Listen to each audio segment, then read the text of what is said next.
একটি ক্ষুদ্র দানের গল্প। এক শহরে থাকত ছোট ছেলে সালে। তার পরিবার খুব গরিব ছিল। একদিন স্কুল থেকে ফেরার পথে সে দেখল এক অন্ধ ভিক্ষুক খাবারের জন্য বসে আছে।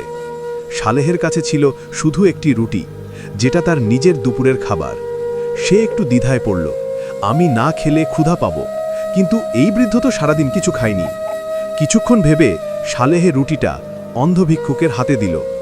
ভিক্ষুক কাঁদতে কাঁদতে বলল, বাবা, আল্লাহ তোমাকে খুশি করুন।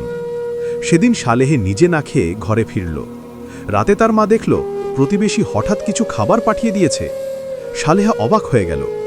মা বললেন, বাবা, আল্লাহ কারো সাদকা বৃথা যেতে দেন না। তুমি দান করেছ, তাই আল্লাহ তোমার ঘরেও বরকত পাঠিয়েছেন। সালেহের মনে দৃঢ় হল, ছোট সাদকা দিয়েও বড় রহমত আসে। শিক্ষা: ক্ষুদ্র দানকেও আল্লাহ মহামূল্যবান বানিয়ে দেন।